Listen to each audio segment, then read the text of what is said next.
오늘 방영된 고려거란 전쟁 12회에선 거란군의 남하로 인해 피난길에 오른 현종의 힘든 여정이 이어졌습니다. 서경을 지켜야 할 동북면 도순검사 탁사정은 거란군의 기세에 눌려 도망쳐버렸고 백전노장 대도수는 거란군의 포로가 되어버렸습니다. 또한 성 밖을 나와 싸우던 중랑장 지채문 역시 거란군에 쫓기는 신세가 되어버렸죠. 그러나 서경에 남아있던 몇 안 되는 장수들은 결사항전하며 서경을 지켜냈습니다. 결국 한시라도 빨리 고려 황제를 잡아야 했던 거란의 황제는 서경을 포기하고 곧바로 개경으로 남하하게 되죠. 그 사이에 고려-거란 2차 전쟁에 영웅 양규가 고작 1700명의 군사를 이끌고 6천여 명이 지키고 있던 곽주성을 탈환합니다. 양규의 파트너 김숙흥은 일부러 거란의 포로가 되어 곽주성 안으로 잡혀 들어갔다가 양규가 들어올 수 있도록 성문을 개방하며 곽주성 탈환에 큰 힘이 되었죠.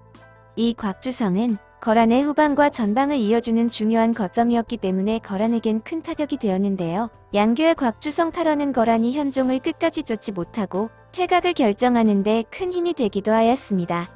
한편 강감찬의 눈물의 호소를 통해 결국 현종은 남쪽으로의 몽진을 결정하게 됩니다.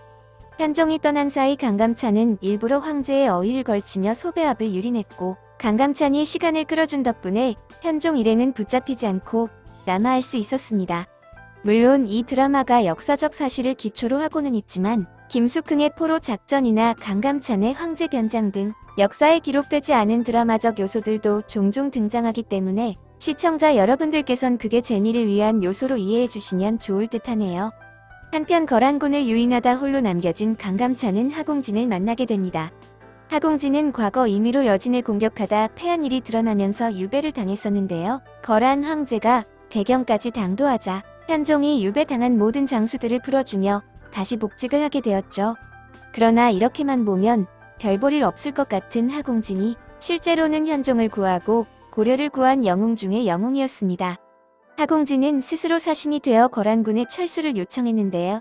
하공진은 거란 황제에게 현종이 이미 수천이 밖으로 피신했으니 따라잡을 수 없을 것이오 라고 속이며 거란군을 철수시키는데 큰 공을 세웠습니다.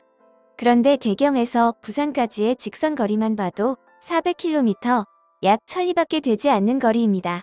즉, 하공진이 말한 수천 리는 한반도의 몇 배가 넘는 길이로서 우리나라 지리를 조금만 알고 있어도 단번에 거짓말인지 알 수가 있던 상황이죠. 하지만 인공위성이 있는 현대와 달리 당시엔 상대국의 정확한 면적을 알 수가 없었습니다.